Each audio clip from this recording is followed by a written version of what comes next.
Et si la véritable innovation, c'était de remettre du sens dans le sport. Bonjour à toutes et à tous. Aujourd'hui, on parle beaucoup d'innovation dans le sport, et c'est très bien, c'est passionnant, on en a beaucoup parlé aujourd'hui. On parle d'objets connectés, d'intelligence artificielle, de data, d'infrastructures. Le sport évolue, il s'adapte, il s'équipe. Il est de plus en plus mesurable, il est de plus en plus visible, il est de plus en plus performant. Mais moi, j'ai une petite question à vous poser. Le sport augmente, et c'est très bien, mais est-ce qu'il augmente pour tout le monde? Moi, je suis entrée dans une salle de boxe la première fois à l'âge de 14 ans. J'y suis entrée un peu par hasard. Je ne cherchais pas la performance, je cherchais juste un endroit pour me défouler, pour me sentir libre. Et j'y ai trouvé un espace qui m'a complètement transformée, dans lequel je me suis sentie vraiment épanouie. Et si ça a fonctionné, si j'y suis restée, c'est pas parce que la salle était équipée de machines dernier cri, c'est pas parce que l'entraînement était optimisé, c'est parce que quelqu'un m'a dit oui. Parce que j'y ai trouvé le droit d'essayer, le droit d'échouer, le droit de recommencer. Et quelques années plus tard, je suis devenue championne de France, championne d'Europe, championne du monde et vice-championne olympique de boxe. Aujourd'hui, je dirige plusieurs clubs de boxe, une académie et je pilote des programmes d'accompagnement par le sport pour des jeunes et pour des femmes leaders. Et ce que je vois au quotidien, c'est ce que le sport peut faire quand on lui confie une mission. Celle d'émanciper, celle de réparer, celle d'élever, celle de rassembler. Je vois au quotidien des jeunes reprendre confiance, des enfants prendre leur place, des femmes sortir de l'isolement, des publics oubliés reprendre le pouvoir sur leur vie. Mais tout ça grâce au sport.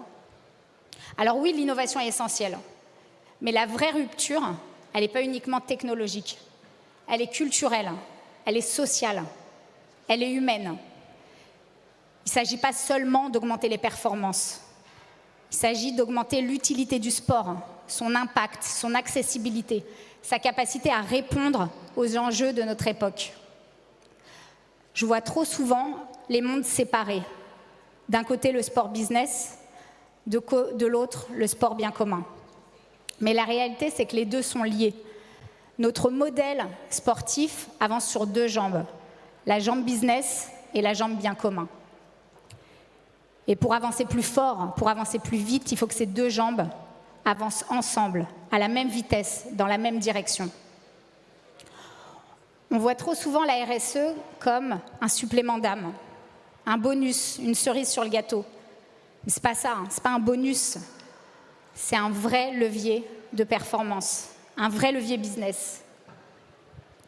Aujourd'hui, dans les appels d'offres, on inclut des normes sociales et environnementales. Les investisseurs s'y intéressent, les talents les recherchent, les territoires en font une condition d'engagement. Prenons l'exemple de Paris 2024. Il y a presque un an, c'est 1 million de billets solidaires qui ont été distribués à des jeunes, à des bénévoles, à des familles précaires. Une empreinte carbone divisée par 2, 0 gaspillage, une accessibilité universelle devenue la norme. Et par-dessus tout, Paris 2024 nous a montré qu'on pouvait gagner 2 fois. Gagner des marchés et gagner pour la société. Résultat, 70% des appels d'offres exigent un volet RSE. Avant 2024, on était à peine à 25%, à peine. Alors intégrer la RSE, aujourd'hui, c'est plus une option, c'est une vraie stratégie. C'est la même chose pour le sport santé. En France, il y a plus de 530 maisons de santé qui ont déjà accueilli plus de 500 000 personnes, des femmes atteintes de cancer, des personnes âgées, des salariés en burn-out, des jeunes en situation de surpoids. Alors oui, c'est de la prévention, mais il s'agit aussi d'attractivité RH, de création d'emplois, d'innovation de services, de formation à des nouveaux métiers. Un sport qui s'engage, c'est un sport qui attire.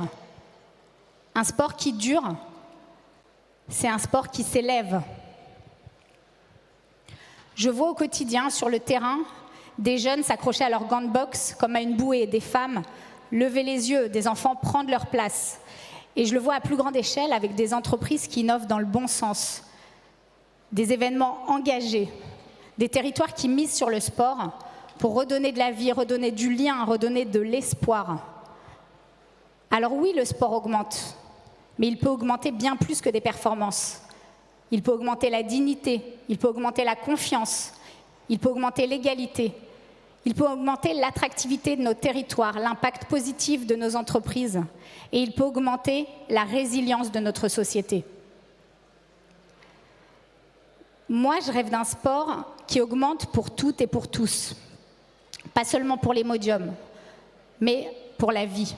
Un sport utile, un sport inspirant, un sport humain. Un sport qui avance sur ses deux jambes, le sport business et le sport bien commun. Et je suis convaincue que la plus grande innovation, ce n'est pas un capteur, ce n'est pas un algorithme, ce n'est pas une application. Pour moi, la plus grande innovation, c'est de remettre du sens dans le sport. Merci.